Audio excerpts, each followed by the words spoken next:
chapter clicked in to College Volleyball Weekly on Viral Volley Media. Now here's your host, Rob on mic.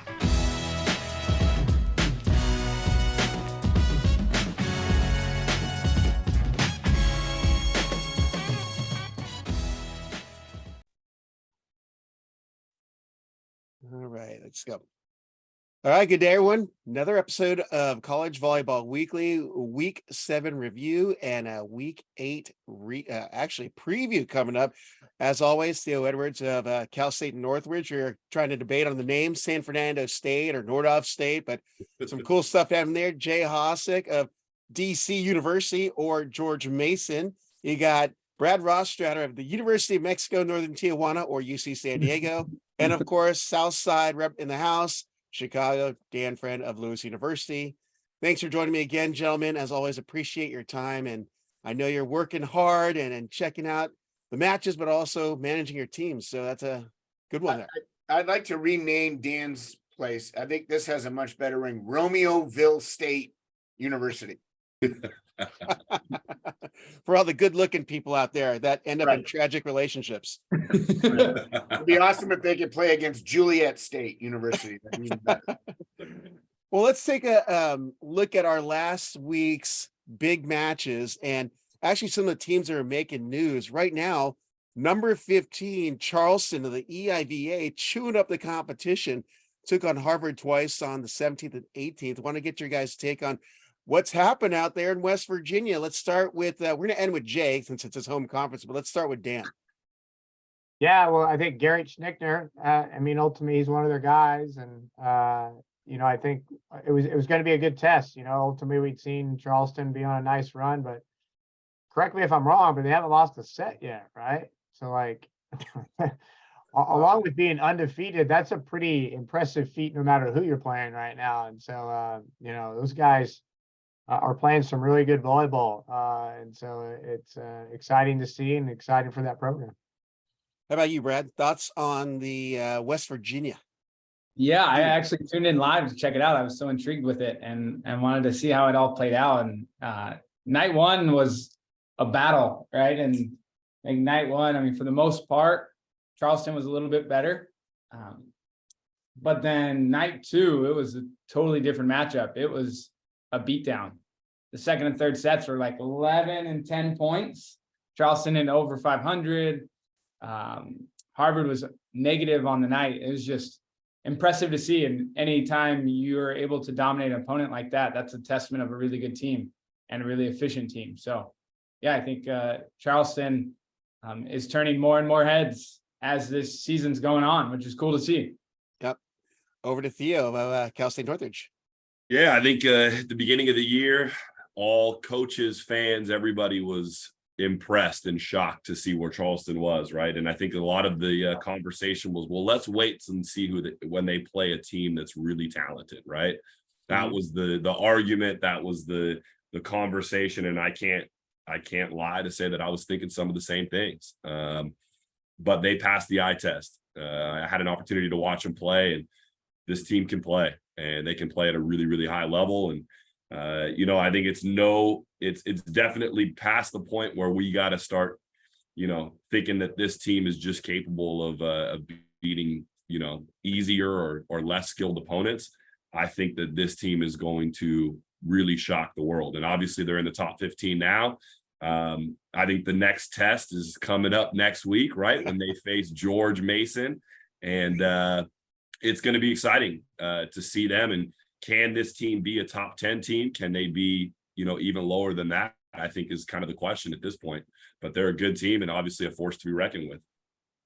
And looks like the Golden Eagles are coming to DC, and that's Jay Hosick's house. So what's it like to see this team rising up through the ranks and break the top 15 and undefeated without losing a set, Jay? Well, listen, I'll be honest with you. Years ago, when we voted to bring Charleston in, their AD said that they were going to support this program as absolute best they could. And at the time, they didn't have a very good gym. They didn't have a lot of scholarship money. And they couldn't really recruit well. It was tough there. And since then, they've had a handful of coaches go through that program. And most recently, Mikey Ndola was there and had since taken the job over at Ball State. And Luke Reynolds, who was assisting with Mike a little bit in the last year or so, took over the program. And little known fact, the guy wasn't even paid last year until the end of the season. So, I mean, how's that for, dedication to the program? I think the guys rallied around that. It's no surprise to anybody who's watched the progression of that team. Over the course of the years, that team was not very strong. It had one player here and there that were pretty good. And then about 3 or 4 years ago, they started getting a couple of foreign kids. And the next thing you know, they're getting more foreign kids, which is the way that smaller schools can do it. They can be successful in a hurry. And if you look at their roster, there's no shortage of guys from down under and guys from all over the pond. So that's a really, really good sign for that team in the future. Their setter, Diego Villafane, is now in his 5th year, I believe. And if it weren't for Cole Bogner, I think he'd be the best setter in the conference. He runs an absolutely efficient offense. He's crafty. He competes to no end. He's not a tall guy. He's 6'1", maybe at best, but he just runs a really good offense. He's got a couple of guys that he mentioned earlier. Dan mentioned he's got Lachlan Bray. He's got a new guy from overseas named Hoagie Bobble, and Schnicker on the right side. Schnicker on the right side on night 1 had 18 kills, hit 517. Second night, he hit 438, had 8 kills. And Brad's right. The second night was a beatdown. Now, is Harvard the caliber of a Northridge, of a Lewis, of a Ball State? One could argue one way or the other on that. However, they have us coming up a couple times, which we're not exactly lighting the world up right now. So we're a little bit beat up and young, but he's got Ohio State, Loyola, and Purdue Fort Wayne coming up in the weeks after. And I think that is where we're really going to be able to see how well this team stacks up against other teams nationally. And if they can go through that lineup and beat, if not all those teams, just a few of those teams, a couple of those teams, you better put them in the conversation for doing some damage later on down the line, because Penn State's going to have a run for their money with them. Yeah. The Garrett Schnicker hit over 500 on the weekend. He only had 1 total hitting error in those 2 matches, which I thought was an insane stat line. Yep. So, I mean, I don't care who you're playing. You're going to have a few errors, but to have 1 and 2 full matches is insane. So let's go to our next team, number 5, Grand Canyon at USC × 2, and they brought it this weekend. Let's start with Theo on this one. Yeah, this was a good matchup. Obviously 2 teams, and I had an opportunity to watch night 1. One of the things that I find incredibly intriguing, Grand Canyon's libero, and I'm drawing a blank on his name. Cole Udall. They're splitting. They have 2. They have a reception libero, and then they have a defensive. But their defensive libero is bringing so much fire right now to the floor. Jordan Lucas, thank you, freshman. He is just an absolute pleasure to watch and brings an element to that team that I think goes undiscussed. And if you watch on Instagram, there's been tons of links of just what he's doing and the way he's playing. I mean, split blocks and all sorts of unorthodox moves that, we're not necessarily coaching as coaches. And I would assume that Matt's not coaching it either, but this kid's got some instincts and bringing some fire. And obviously, it's working. This team is playing incredibly well, and they've got a chemistry and obviously it's leading to a ton of success. They're an exciting program to watch, and watching them handle USC was pretty impressive. I think they're definitely a force to be reckoned with. Let's jump over to Dan, whose former guy is actually making a killing out there, Jackson Hickman. But thoughts on Grand Canyon and the former best-looking guy in the MIVA, Matt Worley's team?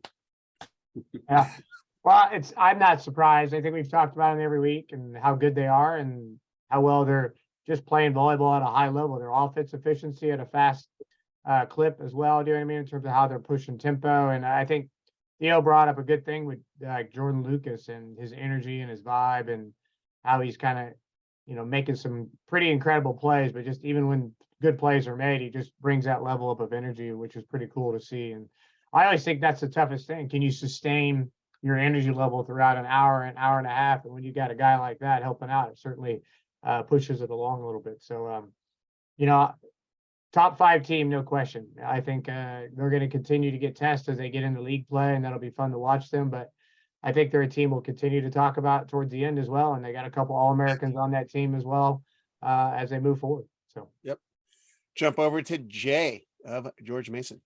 I'll be real honest with you. The thing that sticks out to me from this weekend is that none of their hitters really stuck out by having a fantastic night. The first night, Hickman led the team hitting 385. Now, granted, 385 is not bad. It's not what I'm saying, but nobody else really stood out. And then the second night, Janke led the team hitting 320 and having 13 kills, but then nobody else really stuck out. What's sticking out is the fact that that entire team is getting evenly distributed, and they're all doing something at certain times in a match that's allowing them to win. And that's, you know, when you have one go-to player, every good team has got at least one go-to player. Every great team has got 2 or 3 on the court that will stick out any given night. This team has got a few guys that can actually bring it without question, but they're not doing it all the time against top teams. They're just saying, hey, I'm gonna do my role and get a few kills, get a few blocks, but I'm not going to stand out from the rest for whatever reason, but they're still winning. And Grand Canyon's good. And they absolutely belong in the top 5. I'd rank them even higher right now, but there's nowhere to go. You know, Hawaii has not shown us that they don't deserve to be number 1. Penn State and UCLA have not shown us why they shouldn't be 2 and 3, and Long Beach State's right there too. So if you're just going to keep trading places with all those guys, you know, we got to see them play everybody, and they will down the line. But yeah, they're legit. Grand Canyon's really good. Yep. Brad, your take. I think the biggest thing for me was Gianni's back, and he's back and he's playing a lot more, but he's not quite in his old form. He had negative, I don't know if it was night 1 or night 2. I think night 2. He had negative. Night 1, he had 29 attempts. So it looks like the load management or easing him back into it has gone away out in Arizona, which is cool to see. And being able to see adding him into that dynamic duo, Hickman and Janke, is super impressive. And the piece, like offensively, he wasn't great, but serving wise, he had 3 aces. One of the nights, he's got one of the best serves in the country. And being able to add that into the lineup where Jonah Gilbert, who's been playing really, really well on that right side for him, his one weakness was his serve. And so being able to have Gianni in there for his serving alone, let alone what we know he can do offensively, is a huge upgrade for him. And then I agree with Theo. Jordan Lucas has been playing great. And another freshman that's in there, Cameron Thorne from Florida, he had 11 kills on 14 attempts, which is pretty darn good. And he's in there for a redshirt senior, Colin Lovejoy, who, like we talked a little bit with some other teams on some injuries. I think he's got a broken thumb or broken hand. And just seeing a freshman in both those spots be able to step up speaks to the volume of coaching and the level of play they have in that gym. Yeah, you know, that I totally overlooked that stat line. 11 kills, 14 attempts, hitting 786 while dealing out an ace, a solo, 3 block assists as a freshman middle. So, wow. And Rob, I got to add, Jay made a fantastic point about the variance of guys standing out from one night to the next and the ability. And, I think I remember Brad a couple of weeks ago talked about UCLA and when they handled Long Beach. Ito was insane night 1, and then they had a completely different guy dominate in night 2. And if you look at what makes the top 5 teams, that's it. And Jay hit it on the head. These top 5 teams have the ability to dominate you in multiple positions. And every single night, the stat sheets look different. And that's a huge powerhouse team if you have the ability to do that. Yeah. Well, I just looked up his profile info. He's a 6'4" freshman middle blocker from Hollywood, Florida. So a little undersized, quote unquote, middle, but he's dominating. I love seeing that. So jump to our next team, number 13, Loyola, torching the top versus number 11, Ball State. They've had some big wins this year, but this is Dan's conference, so we're going to save him for last. But man, Coach John Hawks jumping in really quick here in MIVA play and being really successful. Let's start with Jay. Well, anytime you get a new coach, you know, it obviously can go one of a couple different directions. And, you know, historically, from my perspective, when I came here to Mesa, we did some pretty cool things in my first year. And, you know, Hawks is doing relatively the same thing. He's coming in, he's implementing new systems. He's got guys, you know, running at a high clip, and, you know, he's just injecting an era of winning, right? That's what they do. They go out, they compete hard, and let the chips fall where they may. And they're seeing some success from that. I think, again, when you look at their lineup against Ball State, they hit a pedestrian 337 as a team. Nobody stood out. And then the second night, Schlotthauer had a great night, had 12 kills at 429, but he was the only guy that stood out with those numbers. And those are not, you know, you're not lighting the world up with just 12 kills, but he's doing it with guys across the board. And Loyola has got some big weapons, and you're not hearing all those names get the amount of kills every single night. It's one guy or another guy or another guy. And, you know, Theo just mentioned it. It's like when you've got one guy, everybody in the gym, everybody who you play knows who that one guy is. That's the guy we got to slow down. You got to slow that guy down. And if you can do that, then you got a shot. But when you look at one guy and you go, all right, we're going to slow that guy down, but then 2 or 3 other guys over here are the ones that are killing you. At the end of the night, you're like, well, what do we do? You know, you got 3-headed monsters that are all over the place, and he's doing a great job. So hats off to Hawks. He's going to be a handful down the line. And the MIVA, I still say to this day, is the most wide open conference, but they're starting to separate themselves from everybody else as being just a little bit better right now.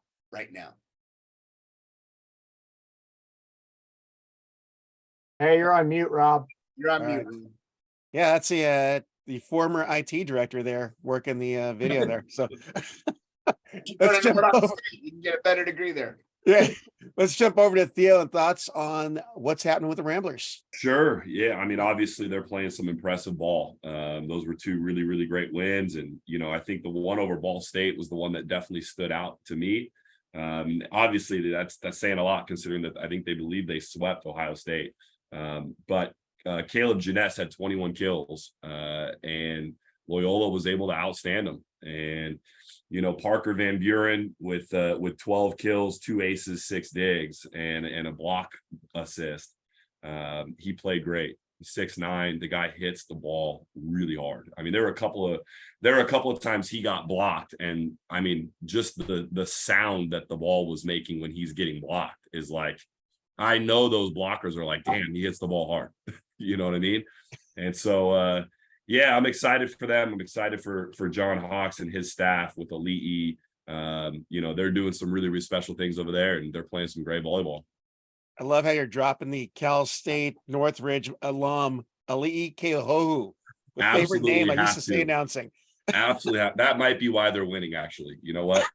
I'm surprised Rob's not dropping the UC Irvine Kevorkian reference. Well, because he's on staff at Pepperdine, and you know they beat us a couple times last year. How about you, Brad? Thoughts on Loyola?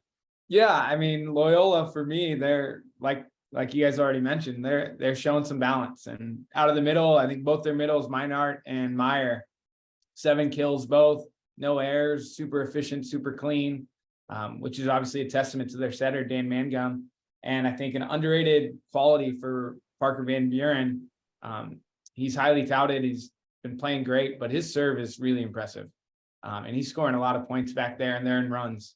So they're going to be a handful, and they're going to be around for a while. And I think most of that crew, apart from Schlotthauer, is coming back next year as well. So definitely going to be a crew in the MIVA to watch in the future with Hawks. All right, here's a guy who has eyes right on the team, real close by, Dan Friend of Lewis. Thoughts on what Hawks is doing at Loyola?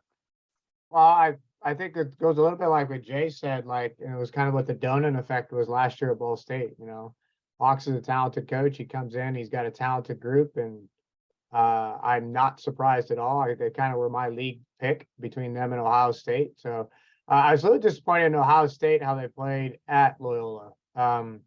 I think I watched that film already, and they kind of broke down on float serve receive some. Not to mention they already bring pace with some guys with their arms, but even their float receive broke down. So I thought And Loyola played really well. I mean, spread their offense, did some nice things, but I've seen Ohio State play better as being somebody that played them at their place. And so it was probably one of those matches where they didn't play as well and Loyola stepped it up. And the Ball State match, I think it's good to see Caleb back to, doing some stuff with them. But I still think Loyola is a little notch above everybody else right now. Ultimately, we get them Wednesday, and it's the great thing about volleyball is anybody can win at any time. Do you know what I mean? But I do think they're the front runners in terms of where they're playing at currently right now, the pieces they have, and what John and his staff are doing right now. So, and Dan Magnum, I think certainly, if you don't know who he is, he's pretty talented and he serves the heck out of the ball.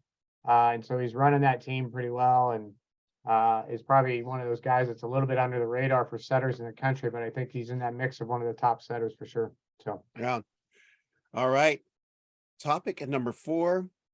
Number 3, Penn State on fire. They hosted Princeton twice this last week, and they're doing it a few different ways. You'd think you'd be seeing Wildman, you'd be seeing, was it a Kerr? But now you're seeing Ezeonu, you're seeing Michal Koval.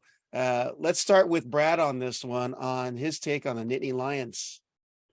Yeah, like you said, this is a different guy every night, and I expected Wildman and Fisher to just be running the show and kind of dominated, and it hasn't been that way. Especially the stat lines for Wildman were not super impressive or didn't jump off the page if you're just looking at the paper, and then you see the impact he's making from the service line and as a passer and as a defender. And I think night 1, the story was aces. Penn State had 13 aces, Princeton had 4 aces, both had a fair amount of service errors. But being able to score 13 points from the end line is a huge advantage. So starting off right there, and Wildman's leading the way there, where I think he hit 0, but he had 4 aces. So pretty massive impact to have as a left side, be able to contribute that and just add value, even if you're not terminating or killing the ball too much. So that's always impressive. And then night 2 is Penn State was a lot more efficient. Bogner got back to running a good, clean offense, and they blocked the heck out of the ball. I don't know exactly how many blocks, but they dominated Princeton at the net with their block. Yeah. Go over to Dan. Yeah, well, again, we said it earlier, top 5 teams have several pieces. And so I think and Koval's been playing quite a bit. So there's no surprise you see him in the lineup at any given time because he was playing when Wildman was out. But top 5 teams showing their strength in terms of moving some pieces and playing. They're probably, to me, certainly a top 5 serving team as well. Like watching them live, move the ball at different paces, things like that. They're pretty tough to handle behind there. So I think when you got your team as a collective group, we talk about UCLA can bring it. We talk about Grand Canyon's got some guys that can bring it. Penn State's in that mix that can bring it. Hawaii's in that mix. So the better teams have that depth of serving as well. So. Yep. Theo? Yeah, Penn State's on fire. Was there a point when they weren't on fire? They're 11-1, and there's a reason. This team is the real deal. And, correct me if I'm wrong, I think Princeton was able to steal the tournament from them last year. Is that right? And so I think these Penn State guys had a little bit of a vendetta and wanted to get back at them, and they obviously did. Cole Bogner, I think, a lot of credit is always given to setters, when you have one guy who dominates. I think it's a lot more difficult for a setter to set guys that maybe haven't been great of late and find ways to make them successful. And I think Cole has done a fantastic job of that and running their offense and obviously serving the ball pretty well. And Toby is doing a fantastic job up there, and his offense and obviously his defense and blocking. This team is electric. They can play some really, really high level volleyball, and there's no shock there. I think that this fire is going to continue to grow, and really, it's just a matter of can they not get caught and find themselves not expecting a team to be good and continue to play at a high level. That's really what it comes down to. For them, they made that mistake last year and fumbled in the tournament, and things didn't go their way. But I think they're poised to make a run this season. And Jay for sure is looking at them and making sure that he's prepping well for when he plays Penn State. I'm sure Jay is really stoked to have 2 hot teams in his conference. So let's get his take. I obviously I worked at Penn State for a number of years, and I came in the fall of 2009 after that 2008 run. And this team reminds me a lot of 2008. You got a elder statesman as a setter. You know, Luke Murray was the guy in 2008. You got Cole Bogner now. I think they're both really solid setters. You got one stud outside hitter. You had Matt Anderson back in the day, and now you have Brett Wildman. And listen, Brett's not 6'10", but he does play like he's 6'10" at times. He's huge. You got an opposite who is maybe smaller, lefty, crafty. You know, you got Fisher this year, who's just lighting people up. And then you got a middle blocker, Toby this year, who compares, I think, to Max Holt back then. You got another middle named Owen Rose, who's a little bit more like J.R. Lipsitz. And you got a freshman libero. Back then it was Dennis Del Valle. And now I forget the kid's name. I apologize. But Ryan Merck. Ryan Merck, and that kid's legit. That's a team that is stacked top to bottom. And then you've got 2, 3, or 4 other guys that are on the bench that are just chomping at the bit. You know, Kerr is one of them that we talked about. And Cole, he's a lot like Jay Stauffer back in the day. Jay Stauffer wasn't the biggest arm. He wasn't bringing the most heat, but he kept him in system. And that's why he was on the court in 2008. And, you know, that's the level of play that we're going to see then. And I think it's very comparable now.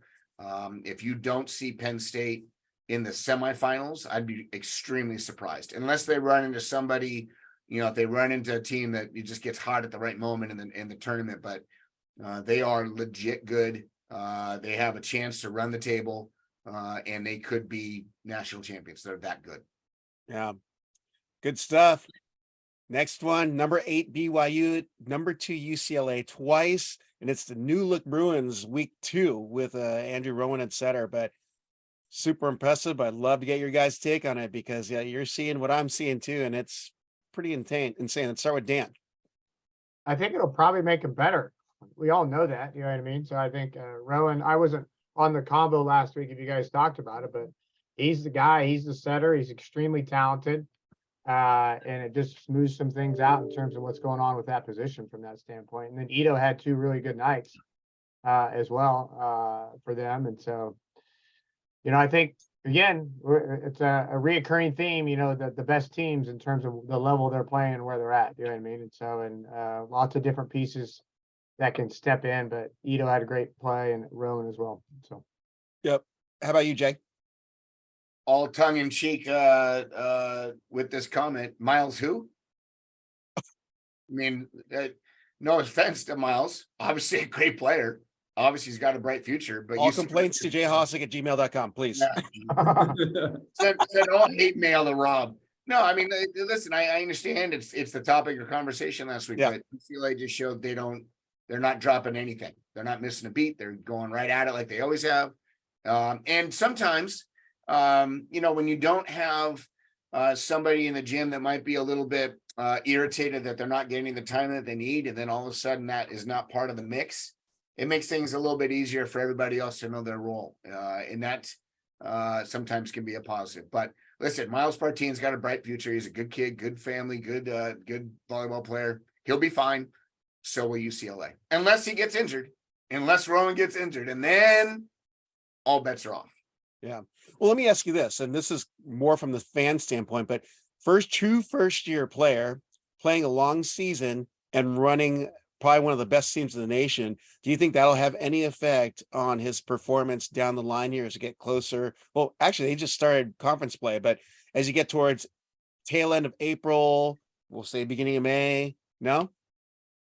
I think it could, but I don't know. I don't know him as a player. Like, there's some players you would ask me that question, and if I'd coach them and I know their mental state, I can give you that answer. But outside looking in, I don't have any idea. Do you know what I mean? Like, I think there's some kids that'll handle it just fine and be great, and I think there's other kids that that could get to them a little bit if they get off tilted. But my question, you guys might know this answer, is who's the current backup right now?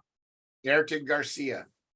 Okay, so I don't know him. Is he good? Not He's good? a former Jay guy. He played for Jay and transferred to UCLA.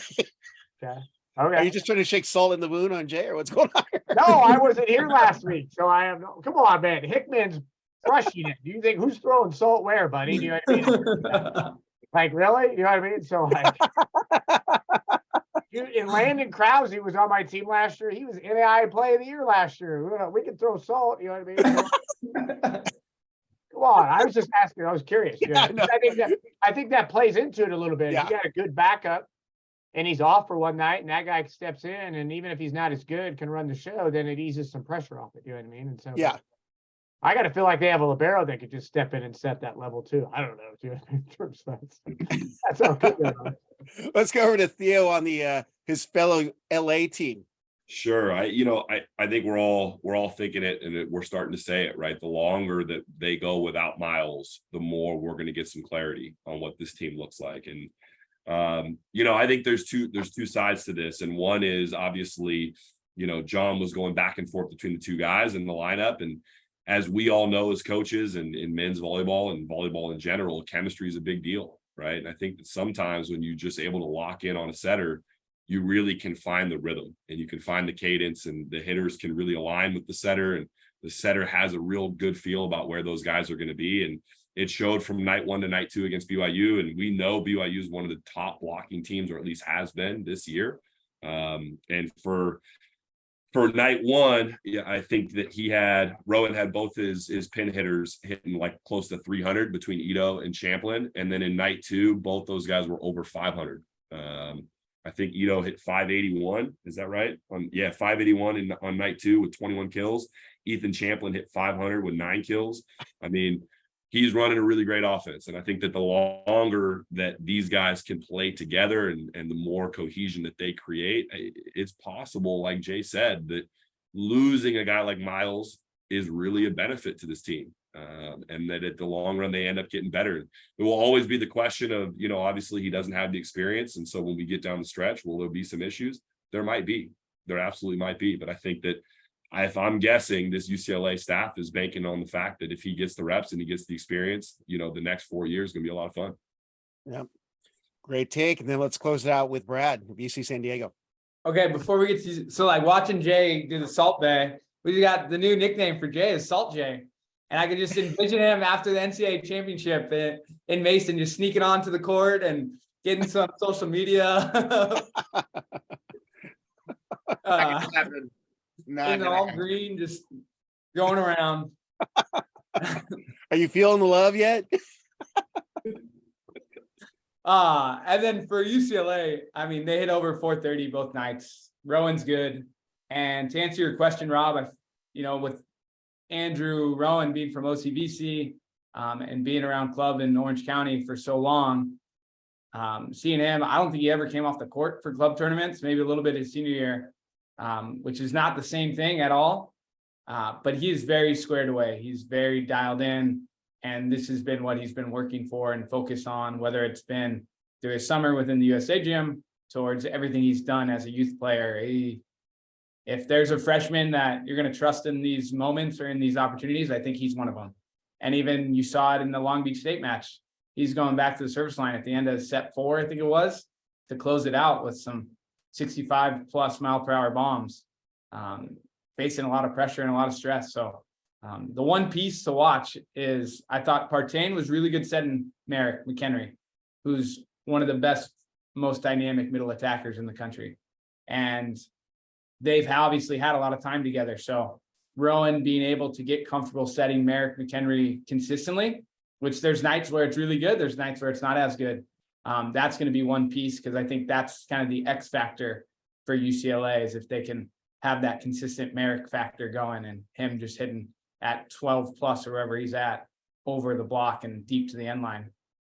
Yeah. Well, with that, there's only one other team that's in the top 5 that we haven't touched on. It's Hawaii, and they hosted CUI. Got it correct this week, I believe, twice, but they did it in a very unique way without Jakob Tella, their All-American setter. But if you guys got to see the matches, which I know was really late for you East Coasters, Central Timers, it was late for the West Coasters too, but they looked like they didn't skip a beat from what I could see. And their stat lines on, each night look like it too. But I want to get your take, and let's start with Dan on it. Who's the other setter that could have been playing that played when they went out east? Sheward? Buchanan. Buchanan. My curiosity, and Sherwood was great. We know Sherwood can run the team, and we see that where they didn't, just like Rob said, didn't skip the beat. You know what I mean? But I wondered where Buchanan was. Does anybody know? No reports. Yeah, so it's just interesting. I think, he went on that East Coast trip and set, and they got some wins there, and then Sherwood kind of steps in that role. So I'm wondering kind of where that turn was from that, considering I thought Buchanan would be the next guy to take over for that team in terms of that. So I throw a question in there to the group in terms of that, more of it. I think we know Hawaii is incredibly talented. And I'm not surprised with Sherwood running the offense at the clip they did. And I think Dimitri on the first night was 20. I don't have it in front of me right now. So, but he was really, really good. You know what I mean? In terms of that. And so, but yeah. Yeah. Oh, let's jump over to Jay. I'm going to look up the stat lines here for the night one. Any good coach will tell you after you win a national championship, the second best team in any sport is the B side that pushes the A side. And Hawaii, suffice to say, is deep and has a bench that is just as good as their starters. They're pushing them every single week in practice. It makes no surprise to me that without their starting setter, Jakob Tella, that the next guy would step in and just keep the ball rolling. And so for those of you that thought maybe they would have downshifted a little bit and maybe it had a couple of weaknesses they could exploit, you just found out firsthand that's not the case. So yeah, Hawaii's good. We're going to see them probably down the line somewhere, potentially playing for a championship of some sort. So yeah. So the stat line that caught my eye with the Brett Sherwood, their setter on night 2, 55 assists and set them to a 402 team hitting percentage. And that was a 4-set match. So that means he is feeding the right guys and knew who his hot hitters were. 14 sets a match. Yeah. He was the player of the night for the NCAA MVB player of the night that night. So let's go over to Theo, who's going to be really familiar with Hawaii in the upcoming weeks. Yeah, I mean, this more salt. This team is incredibly dynamic, and I think you see this offense be this good without Jacob, who I think is arguably the best setter in the country on the number one team, and obviously a champion himself. To have Sherwood step in and night 1, 55 assists, and Spiros is right in rhythm. 424 is kind of the same numbers that he's been hitting on good nights, and he did it both times, in both night 1 and night 2. Spiros was over 400.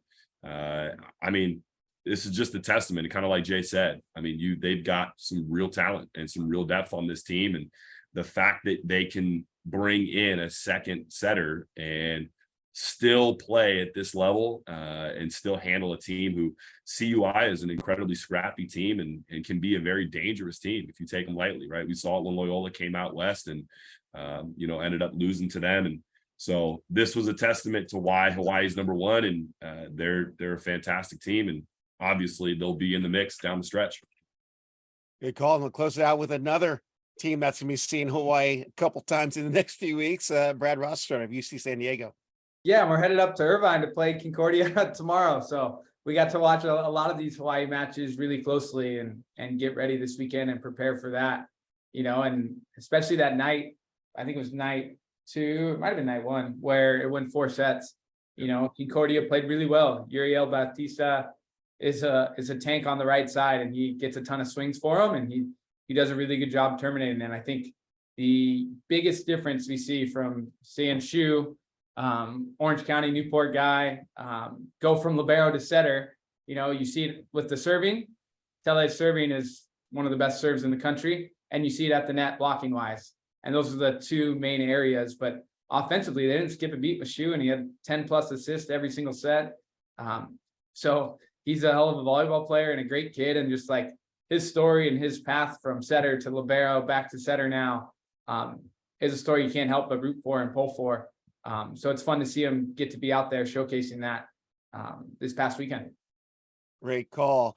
We're going a little long here, but I'm going to do a quick overview of conference standings. Conference Carolina, North Greenville in first, 4-1 with Lees McRae right behind 3-1. EIVA, Charleston and Penn State undefeated at 2-0. Independent Lincoln Memorial 3-0. MIVA, sorry, Dan, 4-0 for Loyola. But man, what's coming up behind there? It's going to be tight in your conference, and not an easy night. Easy night for you coming up in the next few weeks, Dan, because you got Ohio State and Lindenwood 3-1.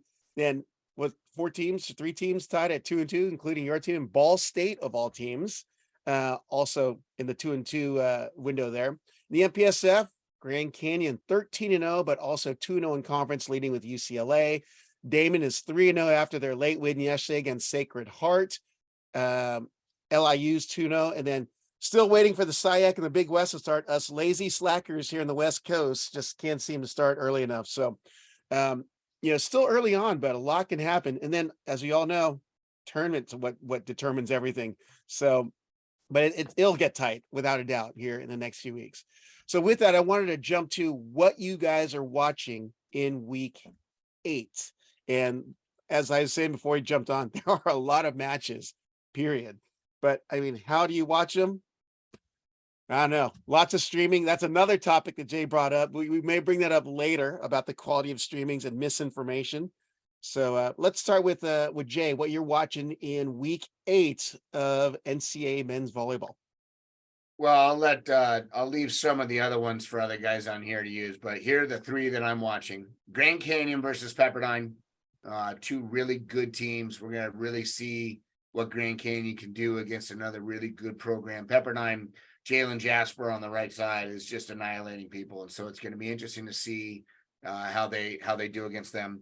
I'm going to be watching the wicked smart guys of Harvard playing against Princeton. That is a grudge match for the ages of all time. Any kind of rivalry you got, like Duke, North Carolina, Stanford, Cal, UCLA, USC, this is on par with those. If you think there's any love lost between these teams, you're losing your mind. It's a heck of a match to watch, and there's a lot of chatter through the net.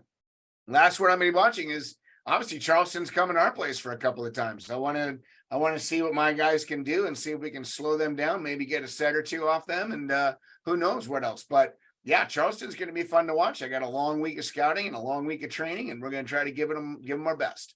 That's what I'm watching. So you Captain America against Team Aussie. That's going to be a good one to watch over there. Right.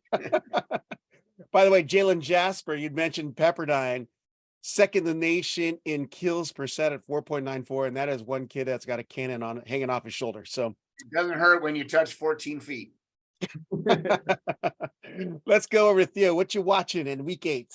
Yeah, I think the first one would be UCLA and Irvine. I think that's going to be some exciting volleyball. I think if there's any team that has maybe a shot at putting a little pressure on UCLA, I think Irvine's got a shot with Sandy, and I think that should be a fun one. I think the next one is the Battle of Chicago, right? Lewis versus Loyola, right? Jay hit on it. Anytime you have some real crosstown rivalry, it's exciting. And I think every year that is a rivalry that never disappoints for men's volleyball. Super, super exciting stuff. Looking forward to see those guys go at it.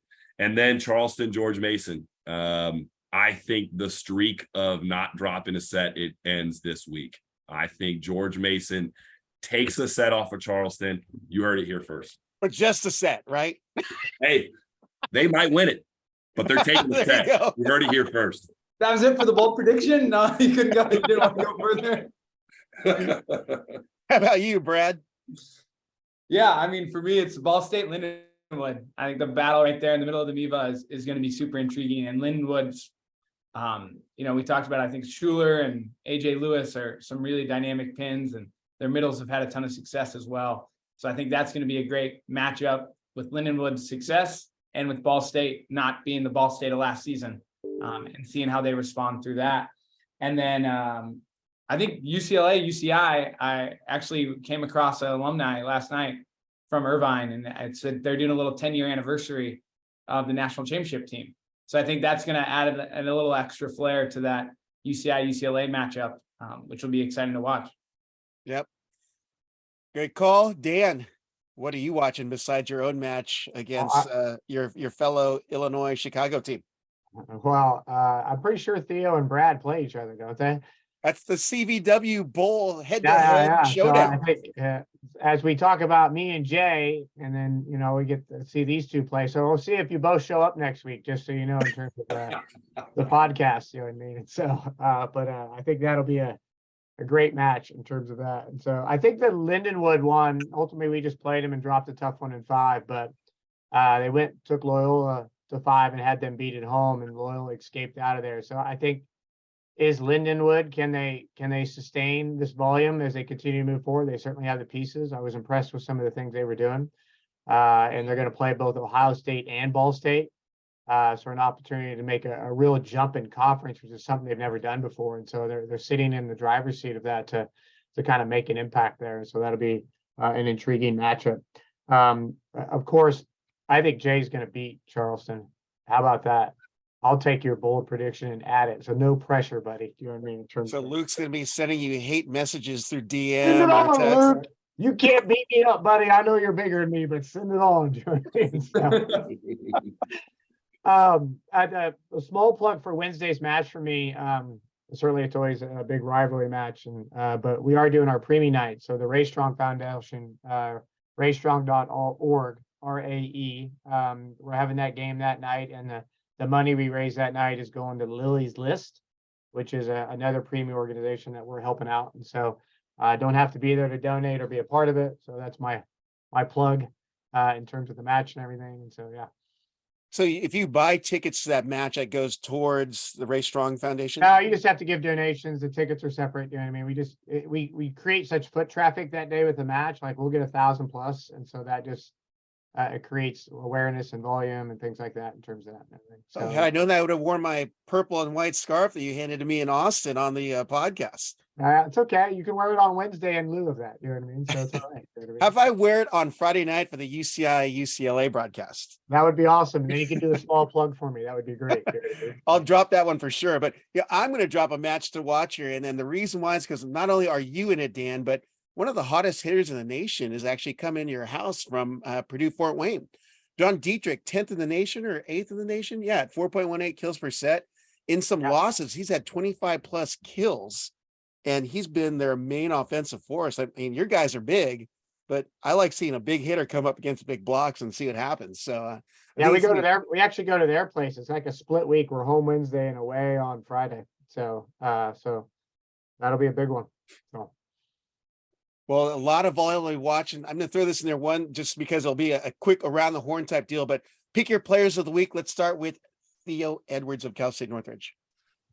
Oh, I think I got to go with Andrew Rowan. I think there's a lot of moments in your volleyball career where there's a lot of chatter. And I think at a school like UCLA, having Miles step down, I think it says a lot to a kid to really step in and settle in and start playing well.